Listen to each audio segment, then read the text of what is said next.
నమస్తే. ఒక interesting subject మన ముందున్నది. చాలా ఇంట్రెస్టింగ్ వీడియో ఇది. ఇక్కడ అధికారులు, రాజకీయ నాయకులు అందరూ ఒక్కసారి ఆలోచించాల్సిన విషయం ఇది. సో నా ముందు ఒక వీడియో ఉన్నది. ఈ వీడియో చూపించలేను, బట్ వినిపిస్తా, ఎందుకంటే ఇది వేరే ఛానల్కి సంబంధించిన వీడియో. మైక్ టీవీలో మాజీ మంత్రి, మహబూబ్ నగర్ మాజీ ఎమ్మెల్యే శ్రీనివాస్ గౌడ్ గారు ఒక ఇంటర్వ్యూ ఇచ్చారు మైక్ టీవీకి. సో ఆ ఇంటర్వ్యూ చేసింది భార్గవ్. సో ఈ ఇంటర్వ్యూలో శ్రీనివాస్ గౌడ్ గారు ఒక ఆసక్తికర ఈ వ్యాఖ్యలు చేశారు. Very interesting. ఒక్కసారి ఆ వ్యాఖ్యలు వినండి. ఈ వ్యాఖ్యలు దేన్ని ఉద్దేశించి, ఏ సబ్జెక్ట్ మీద అంటే, బీఆర్ఎస్ ప్రభుత్వ హయాంలో ఆయన మంత్రిగా ఉన్నప్పుడు మహబూబ్ నగర్లో ఆయన మీద కొంతమంది ఒక 7గురు కలిసి హత్యాయత్నం చేయబోయారు, నన్ను చంపడానికి ప్రయత్నించారు అన్నది ఆ సబ్జెక్ట్ మీద ఆయన మాట్లాడిండు ఆ ఇంటర్వ్యూలో. ఆ జర్నలిస్ట్ భార్గవ్ అడిగిన క్వశ్చన్కి ఆయన ఆన్సర్ ఒక్కసారి వినండి ఆడియో. ఇప్పుడు మీ మీద గతంలో హత్యాయత్నం జరిగిందని మీరు చెప్పారు. గతంలో హత్యాయత్నం జరిగింది. మీ బీసీ నాయకుడుగా ఉండి బీసీ నాయకులనే జైల్లో పెట్టి 3rd డిగ్రీ చేపించాడు శ్రీనివాస్ గౌడ్ అనే అది పోలీస్ డిపార్ట్మెంట్ అతి ఉత్సాహంతో చేసింది వాస్తవం. అది అంటే మీ అది హత్యాహత్యం లేదు, అది అంత అట్లేం అనిపించలేదు. మాకు కూడా చెప్పండి చేయరు కదా, మాకు అనిపించలేదు. ఇట్లా ఏదో అనుమానం వచ్చిందని ఆ డిపార్ట్మెంట్ నుంచి కొంతమంది చెప్పడం, డిపార్ట్మెంట్ వాళ్ళే చెప్పడమే. డిపార్ట్మెంట్ వాళ్ళే ఇట్లా ఏదో ఇబ్బంది ఉంటుంది సార్ ఈ జిల్లాల బీసీ నాయకులు అంటే కొంత పడదు, వాళ్ళతోనే ఏమైనా ఏపిస్తుండొచ్చు, అట్లా చేస్తుండొచ్చు అని వాళ్ళే కొంత ఇన్ఫర్మేషన్ ఇవ్వడం, వాళ్ళే కేసు పెట్టడం, నేనే ఇన్వాల్వ్మెంట్ అయ్యి అది తప్పు అని కూడా చెప్పాను. మీ మీద హత్యాయత్నానికి ప్రయత్నించిన వారెవరు? తప్పది, అది వాళ్ళ ప్రయత్నం లేదు, గేత్నం లేదు, హత్యాయత్నం జరగలేదు. అది నాకు నమ్మకము, వాస్తవంగా చెప్తున్నా. అది పోలీసు వాళ్ళు అతి ఉత్సాహంతో ఎక్కువ చేసారు. నేను డైరెక్ట్గా ఇన్వాల్వ్మెంట్ అయ్యి కూడా చెప్పిన అట్లా జరగదు, అది తప్పది, దానివల్ల రాజకీయంగా నాకు నష్టం అవుతుంది, ఇది రాజకీయంగా నాకు నష్టం రావాలని కుట్ర చేస్తారు కొంతమంది. నాకు ఇట్లాంటివి చేసి నా మీద దొబ్బి నన్ను పూర్తిగా శాశ్వతంగా రాజకీయంలో ఇబ్బంది పెట్టాలి ఒక పెద్ద ప్లాన్ అని చెప్పిన. మీరు కూడా సెక్యూరిటీ పెంచాలి వాళ్ళకి ఇచ్చేసి మీరు అప్పుడు మాట్లాడారు. లేదు, నేను ఎప్పుడు అంచలే, వాళ్ళే ఇచ్చారు, నేను అడగలే. నేను మంత్రిగా ఉన్నప్పుడు ఉన్న సెక్యూరిటీ నాకు ఫుల్ ఉంది, కొత్తగా ఎందుకు నాకు అవసరం లేదు, వాళ్ళే ఇచ్చిండ్రు. పోలీస్ డిపార్ట్మెంటే జరుగుతున్నప్పుడు నేను చెప్పిన, ఇది నా మీద ఒక ముద్ర వేయడానికి ఏదో సృష్టించి చిన్నది గోరంతను కొండంతలు చేయడం చేసి నాకు ఇబ్బంది పెట్టే ప్లాన్ జరుగుతుంది అని చెప్పి ముఖ్యమంత్రి గారు కూడా డైరెక్ట్ చెప్పినారు. సార్ పెద్ద ఏదో ప్లాన్ జరుగుతుంది సార్, వద్దు సార్, నాకు అటువంటి వద్దు, వాళ్ళని కూడా ఏదో చేయాలని ప్లాన్ చేస్తున్నారు, కొట్టాలని ఇంకా రకరకాల ప్లాన్ చేసి వద్దు సార్, అది నాకు అసలు వద్దు, నేను కామన్ అంటే ఉంటా కానీ ఇట్లా వద్దు సార్, నాకు ఏదో ప్లాన్ ఉంది సార్, అది రాజకీయంగా కుట్ర ఉంది సార్ అని చెప్పిన తర్వాతనే ఇమ్మీడియట్ వాళ్ళకు పోలీసు వాళ్ళని సరెండర్ చేసింది, అయింది. అట్లా దాని నా ప్రమేయం లేదు. Contested MP. సో నిజంగా నాకు ఆశ్చర్యం వేసింది ఆ వీడియో చూడగానే. కానీ ఏదేమైనా, ఏ పరిస్థితుల్లో ప్రస్తుతం శ్రీనివాస్ గౌడ్ ఉన్నా ఈ విషయాన్ని ఒప్పుకోవడం, వాళ్ళ తప్పు లేదని చెప్పడం సంతోషం. ఫస్ట్ థింగ్, చాలా డీటెయిల్గా మాట్లాడాలి ఈ సబ్జెక్ట్ మీద, ఎందుకంటే ఈ సబ్జెక్ట్ మీద తొలి వెలుగులో ఉన్నప్పుడు మేము ఇది హత్యాయత్నం కాదు, పెద్ద మోసము, కుట్ర, 7గురు బీసీ యువకులని అత్యంత కిరాతకంగానో లేకపోతే ఇంకో రకంగానో వాళ్ళని ఖతం చేసే ఒక కుట్ర జరుగుతున్నది, వాళ్ళని జైలు పాలు చేసిరు, ఏం చేస్తారో తెలియదు అని చాలా పెద్ద ఎత్తున వీడియోస్ చేసిన మేము తొలి వెలుగులో ఉన్నప్పుడు. ఈ పోలీస్ ఆఫీసర్లు వాళ్ళ ఛార్జ్షీట్లో, వాళ్ళ రిమాండ్ రిపోర్ట్స్లో పేర్కొన్న అంశాలు తప్పు అని మేము డైరెక్ట్గా క్వశ్చన్ చేసినాం.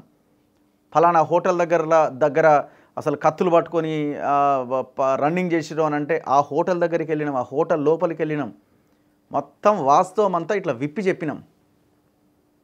మేము తప్ప ఎవరూ మాట్లాడాలి ఆ రోజున, ఏ ఛానల్ మాట్లాడాలి, అన్ని ప్రధాన ఛానల్స్ అన్నీ కూడా శ్రీనివాస్ గౌడ్ మీద హత్యాయత్నం, శ్రీనివాస్ గౌడ్ని చంపే ప్రయత్నం అని మాత్రమే వార్తలు రాసినాయి. వాళ్ళని అరెస్ట్ చేసిరు, 7గురు ఉన్నారు ఈ కేసులో. మొత్తం 7గురు అమాయక బీసీ యువకులని బలి చేశారు. ఆ 7గురిని తీసుకుపోయి మళ్ళీ వాళ్ళని కస్టడీకి అడిగిరు పోలీసులు. ప్రభుత్వం ఆనాడు కేసీఆర్ గవర్నమెంట్ కస్టడీకి అడిగి కస్టడీలోకి తీసుకొని వీళ్ళు మొత్తం ఒప్పేసుకున్నారు, మొత్తం వీళ్ళని చంపదామనే ప్రయత్నం చేసిర్రు. ఎన్నో అడవులల్లో బాంబులు తెచ్చిర్రు, గన్నులు తెచ్చిర్రు, ఢిల్లీకి పోయిరు, ఢిల్లీలో ఒక ఉత్తరప్రదేశ్ నుంచి ఎవరినో మాట్లాడుకున్నారు, గన్నులు తెచ్చిర్రు అని తుప్పుపట్టిన గన్నులు చూపించి ఈ గన్నులు వీలే తెచ్చిరని ఎంత ఘోరంగా స్క్రిప్ట్ రచించారు. అసలు ఆ వీడియోలు ఇప్పుడు చూడండి ఒకసారి. శ్రీనివాస్ గౌడ్ హత్యాయత్నం అని కొట్టండి, ఆ వీడియోలు అన్నీ వస్తాయి. మొత్తానికి ఇప్పుడు శ్రీనివాస్ గౌడ్ ఉన్న పరిస్థితి, ఆయన అపోజిషన్లో ఉన్నాడు, ఎమ్మెల్యేగా ఓడిపోయిండు. సో మరి రేపొద్దున ఏ పార్టీలో ఉంటారో అదే పార్టీలో ఉంటారో, అది ఆయన రాజకీయ జీవితం. ఆయనకున్న ఈ పరిస్థితుల్ని ఉపయోగించుకొని ఆయన నా మీద హత్యాయత్నం లేదు, ఏమీ లేదు, ఇది పోలీసులు కావాలని చేసిరని చెప్తున్నాడు. ఇక్కడ స్టీఫెన్ రవీంద్ర అండ్ కల్వకుంట్ల చంద్రశేఖరరావుని అడ్డంగా ఇరికిచ్చి పడేసిండు. కానీ శ్రీనివాస్ గౌడ్ చెప్పింది వాస్తవం, దాంట్లో ఏం డౌట్ లేదు. కాకపోతే ఇప్పుడు ఆ వాస్తవం బయటకు వచ్చింది. స్టీఫెన్ రవీంద్ర ఆనాడు ప్రెస్ మీట్లో తుప్పుపట్టినవి ఎవరో ఎక్కడి నుంచో గన్నులు తెచ్చి ముందల పెట్టి పెద్ద ప్రెస్ మీట్ పెట్టి ఓ ఇట్లా అట్లా.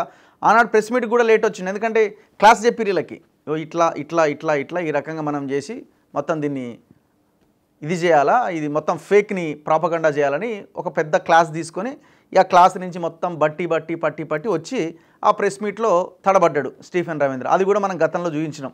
సరే అందులో వాళ్ళు ఆ వీడియోలు ప్రైవేట్లో పెట్టారు, అంత వేరే విషయం, తొలి వెలుగులో ఉన్నప్పుడు.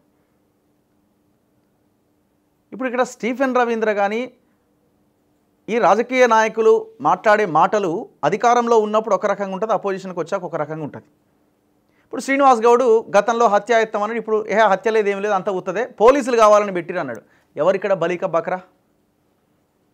ఇప్పుడు రాజకీయ నాయకుడు 5 ఏళ్ళు నిన్ను గెలిపిస్తే, నువ్వు ఆ రాజకీయ నాయకుడిని గెలిపిస్తే ఆయన ఉంటాడు, లేకపోతే ఓడిపోతే అవతల పడతాడు.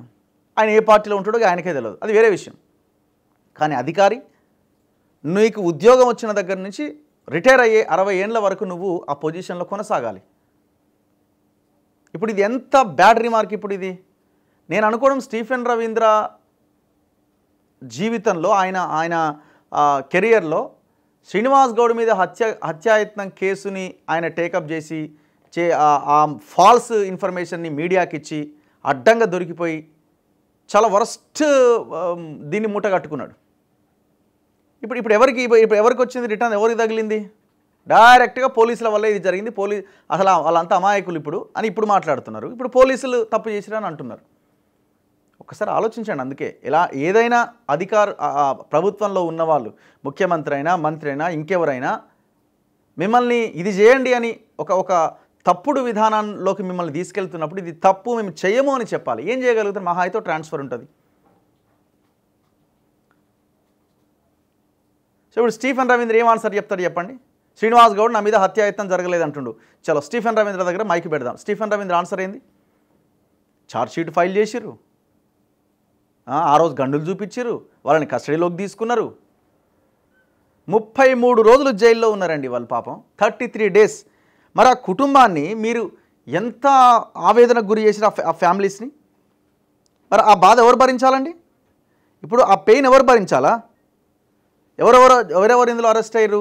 చలవగాని రాఘవేందర్ రాజు అరెస్ట్ అయ్యిండు, మైత్రి యాదయ్య అరెస్ట్ అయ్యిండు, మైత్రి ప్రింటర్స్, విశ్వనాథ్ భాండేకర్ అరెస్ట్ అయ్యిండు, మున్నూరు రవి అరెస్ట్ అయ్యిండు, నాగరాజు అరెస్ట్ అయ్యిండు, అమరేందర్ రాజు అరెస్ట్ అయ్యిండు, మధు అరెస్ట్ అయ్యిండు. మొత్తం 7గురిని 33 రోజుల పాటు జైల్లో పెట్టారు.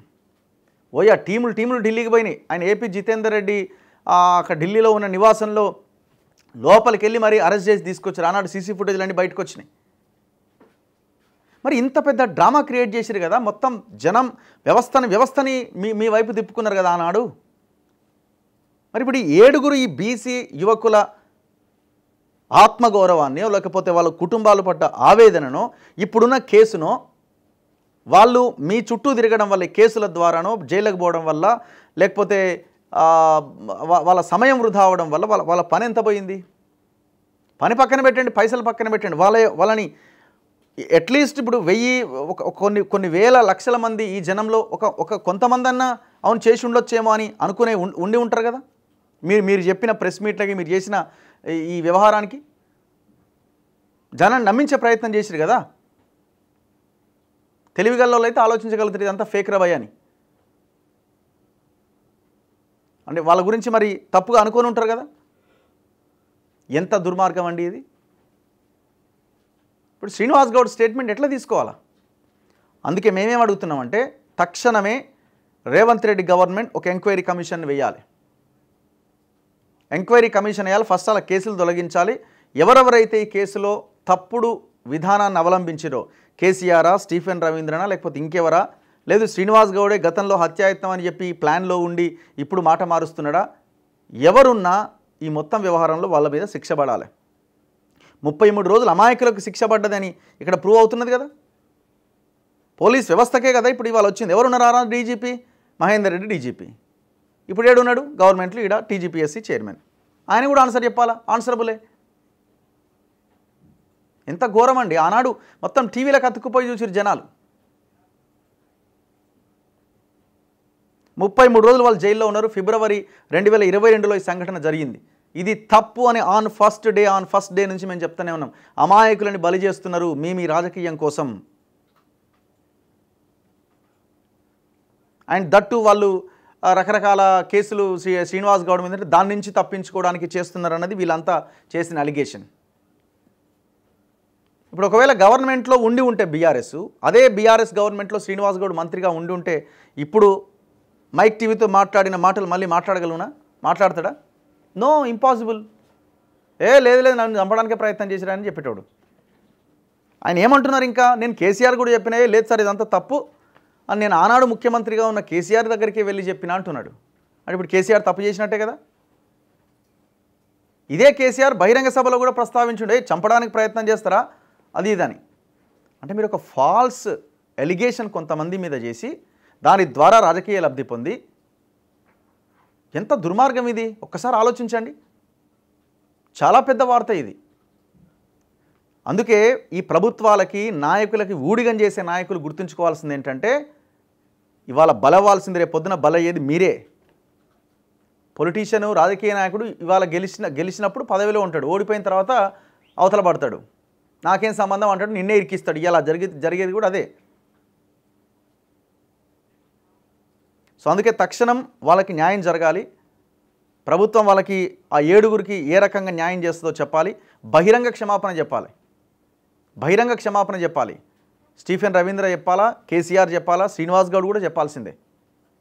మీరు ఏ బీసీ అని మీరు మాట్లాడుతున్నారో అదే బీసీలు వాళ్ళంతా 7గురు, టోటల్ బీసీలే వాళ్ళు. జైల్లో ఉన్న మైత్రి యాదయ్య గారు మనతో ఫోన్ లైన్లో ఉన్నారు. యాదయ్య గారు నమస్తే.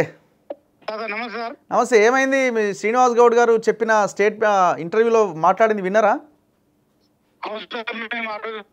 పోలీసులు కూడా అదే మాట చెప్పినాం మేము. చేపిస్తారు కానీ వాళ్ళు రాజకీయ నాయకులు వాడుకుంటారు మిమ్మల్ని, మమ్మల్ని అనవసరంగా బలి చేయొద్దు అని చెప్తే వాళ్ళు పోలీసు వాళ్ళు ఎన్నెలే మా మీద అక్రమ కేసు పెట్టి 3 రోజులు జైలు వేసి కిడ్నాప్ చేసి మనం ఎస్వటి పోలీసులు నార్సింగ్ పోలీసులు కాడ పెట్టేసి ఫోటోస్ పెట్టేసి మా దాంట్లో నాగరాజు అని చెప్పేసి రవీంద్రరాజు వాళ్ళ అన్న బ్రదర్ ని కాలు ఇరిగిపోయినారు పూర కొట్టి. అవును, 3rd డిగ్రీ చేశారు కదా ఆయన మీద. 3rd డిగ్రీ చేశారు. అవును సార్, అవును. అయితే తర్వాత మనం రిమాండ్ చేసింది సార్, మొత్తం తీసుకొచ్చి చేసినామని చెప్పి.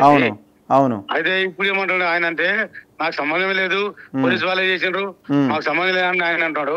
సంబంధం లేకపోతే ఇక్కడ టీఆర్ఎస్ కొడుకులంతా కూడా మా ఫోటోలు అంటి పెట్టి మా ధర్నాలు చేసి అక్కడ దిక్కుమలు అంటి పెట్టి మావి టీఆర్ఎస్ కార్యకర్తలు అని చెప్పని చేస్తారా వాళ్ళు?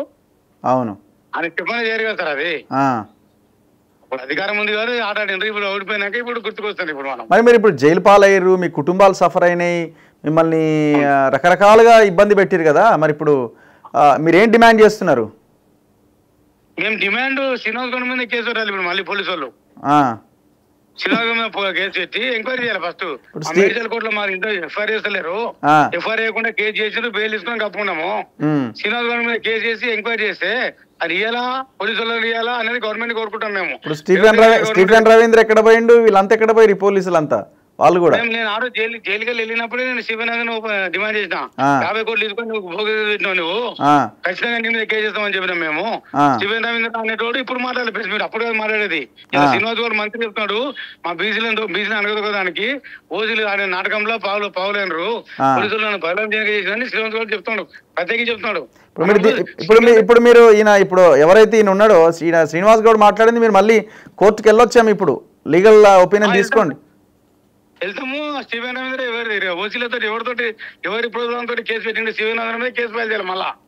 అవును, ఎందువరకు అంటే శ్రీనివాస్ గౌడ్ ఏమంటున్నారు సార్ అంటే మా బీసీలో తొక్కడానికి బీసీ మీద కొట్టాడు పెట్టిన వాళ్ళే కావాలని నా పేరు బ్లేమ్ చేయడానికే నా పేరు బ్లేమ్ చేయడానికి వీళ్ళని అరెస్ట్ చేసి నా మీద ఎదుగుతున్నాని అంటున్నాడు ఇప్పుడు ఆయన.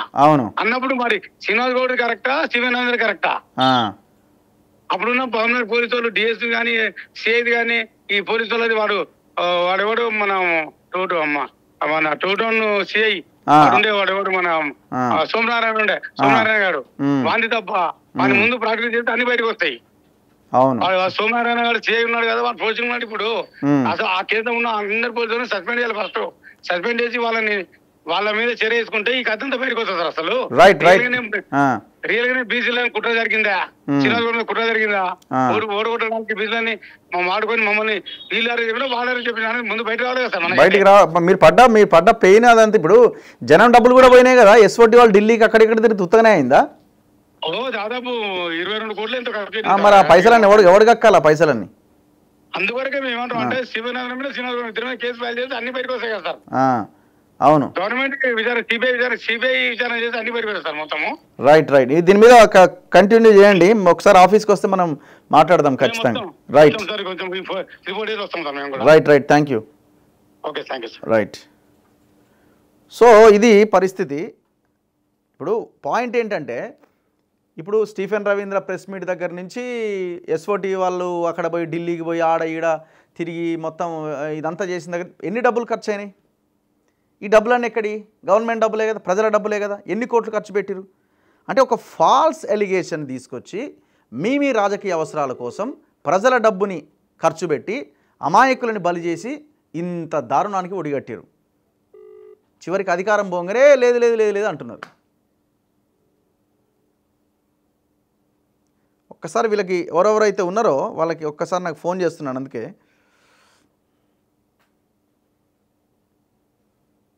భాండేకర్ విశ్వనాథ్ పాపం ఆయన బక్కగా ఉంటాడు, ఇట్లా గట్టిగా గాలి వస్తే కొట్టుకుపోతట్టు ఉంటాడు.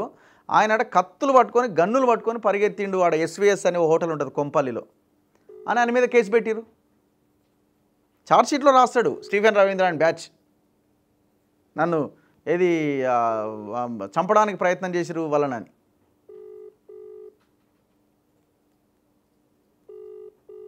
మున్నూరు రవికి ఫోన్ చేద్దాం.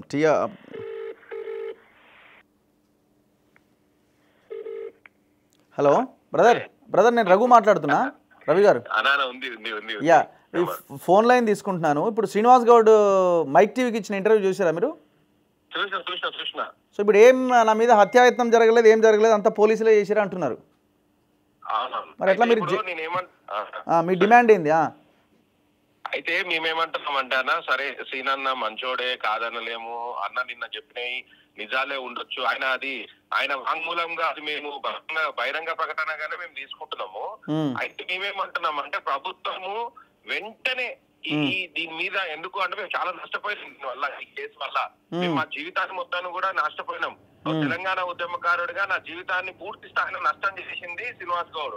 అయితే శ్రీనివాస్ గౌడ్ ఇప్పుడు ఏమంటున్నాడు, అసలు నేను సంబంధమే లేదు, దీంట్లో కేసీఆర్ ప్రమేయం ఉంది, ఇట్లా పోలీసుల ప్రమేయం ఉంది అని అంటున్నాడు. ఇప్పుడు కేసీఆర్ గారా తెలుసుకోవాలి, లేకుంటే పోలీసులా తెలుసుకోవాలి. పోలీసులు నార్కో అనాలిసిస్ టెస్ట్ చేసి శ్రీనివాస్ గౌడ్ ని టెస్ట్ చేయాలి, వాళ్ళ తమ్ముడిని టెస్ట్ చేయాలి, బావని టెస్ట్ చేయాలి.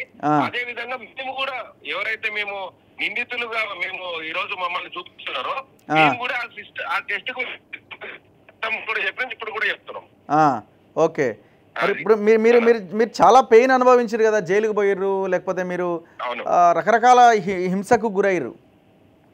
మరి ఇప్పుడు దీన్ని ఎట్లా మీరు ఊరట కలిగించే అంశంగా, అంటే అబ్బా మేము కేసు నుంచి బయటపడ్డాము, లేకపోతే ఇంకోటిలా భావిస్తున్నారా? నెక్స్ట్ ఏం చేయాలని మీది ఆలోచన? మేమేమంటున్నామంటే ఇక్కడ ఈ కేసులో ఓన్లీ రాజకీయ కక్ష వేధింపులు ప్లస్ ఆయన ప్రాబల్యం పెంచుకోవడం కోసం మమ్మల్ని మా జీవితాలని అన్నింటినీ కూడా బూడిదపాలు చేయాలని ఒక ప్రయత్నం చేసిండు. అయితే దీనికి తప్పకుండా భగవంతుడు శిక్ష అనేది వేసిండు అనే దానికి ఈ రోజు కారణం ఆయన భూస్థాపితం చేశారు పాలమూరు ప్రజలు. మహబూబ్ నగర్ ప్రజలు అవి ఎన్ని వేల కోట్ల రూపాయలు ఖర్చు పెట్టినా ఆయన భూస్థాపితం చేసిండు. అదొక పాయింట్. అయితే ఈ రోజు ఆయన బహిరంగంగా ఒక మీడియా ఛానల్లో ఆయన చెప్పడం అనేది ఆయన భూస్థాపితానికి ఇది పరాకాష్ట. ఇప్పటికైనా మా మీద నిందలేసి మమ్మల్ని దోషులుగా ఈ రోజు చూస్తున్నటువంటి వాళ్ళందరూ కూడా గమనించాలి.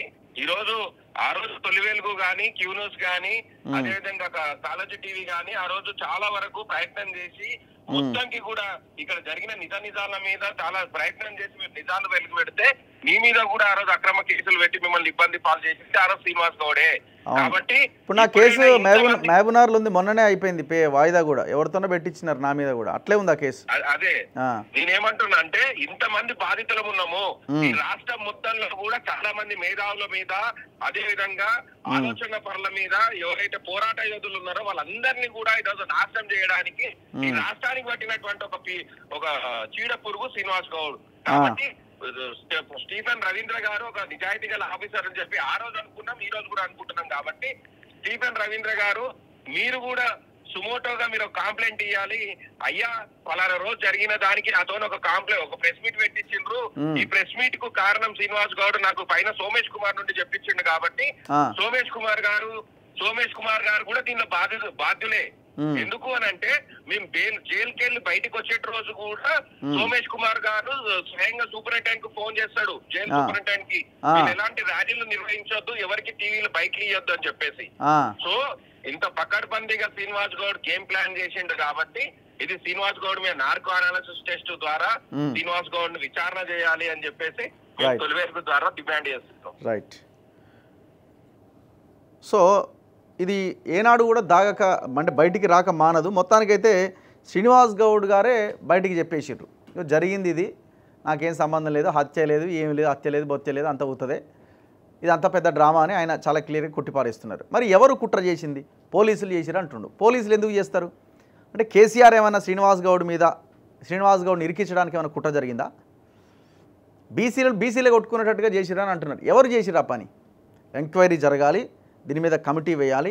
మహబూబ్నగర్ ఎమ్మెల్యే ఎన్ఎం శ్రీనివాసరెడ్డి గారు మీకు కూడా ఇందులో అంటే మీరు బాధ్యత తీసుకోవాల్సిన అవసరం కూడా ఉన్నది. తక్షణమే మీ ముఖ్యమంత్రిని కలిసి అంటే ఈ ముఖ్యమంత్రిని కలిసి మీ నాయకుడు రేవంత్ రెడ్డి గారిని కలిసి దీని మీద చెప్పి ఇమీడియట్గా ఎంక్వైరీ చేయించాలి.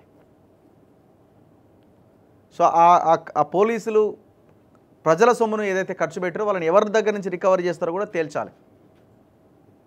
సో ఆ బాధితులు ఎవరైతే 7గురిని జైలుకి పంపించినారో బహిరంగంగా ఆనాడు ఉన్న వాళ్ళు బహిరంగ క్షమాపణ చెప్పాలి, వాళ్ళకి జరిగిన నష్టాన్ని కూడా పూడ్చాల్సిన అవసరం ఉన్నది. చూస్తూనే ఉండండి మన తొలి వెలుగు.